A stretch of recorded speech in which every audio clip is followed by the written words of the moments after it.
A 4-year-old girl was hit and killed by a car in the Seaport. This was about a week ago, and this morning city leaders met to talk about changes after her death. So our Aaron Logan joins us live at that intersection with new details. And Aaron, what did they talk about? Well, Darren, they gathered at the site of a memorial for 4-year-old Gracie Mancheva. It's at the intersection of Sleeper and Congress right here where she was tragically killed. Her death has been ruled an accident by the medical examiner's office. And this morning's meeting, very, very sad, obviously, but really, really important to discuss safety measures as the intersection right here is just steps away from the Boston Children's Museum, and neighbors just still in shock that this innocent little girl lost her life in this intersection. One neighbor even described it as the Wild, Wild West. At the scene of the tragic accident last Sunday, witnesses said something horrible was bound to happen at the intersection in the busy Fort Point neighborhood. It always has people walking around, including many families with little kids coming and going to the Boston Children's Museum.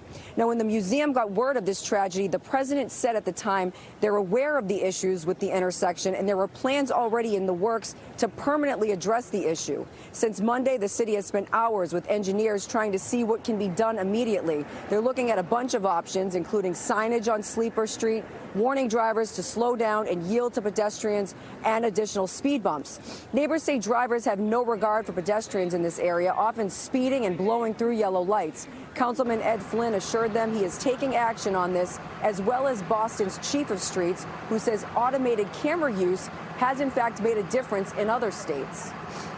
That is something that is unfortunately not currently allowed under Massachusetts law. The city would support its use in circumstances where there's a critical safety need, but it's something that we need to partner with the state legislature to change the law to make that a possibility. We need to consistently hire 300 or 400 police officers every year for the next 10 years, in my opinion. And the residents have told me loud and clear that they want more police on the streets of Boston. Now, Councilman Flynn says he will be meeting with Boston Police today to discuss adding extra police officers right here in this intersection. As you know, April vacation for children is just around the corner, and he obviously doesn't want to see any other accidents happen here. The chief of streets also assuring the public that making changes here is their #1 priority. Live in South Boston, Aaron Logan, NBC 10 Boston.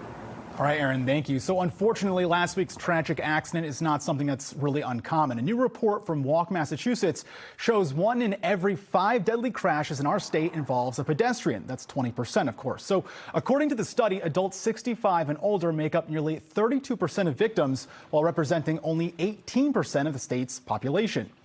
You know, more and more our communities aren't set up for older adults to be able to walk around safely. We're losing more than 1 person a week in traffic crashes as pedestrians.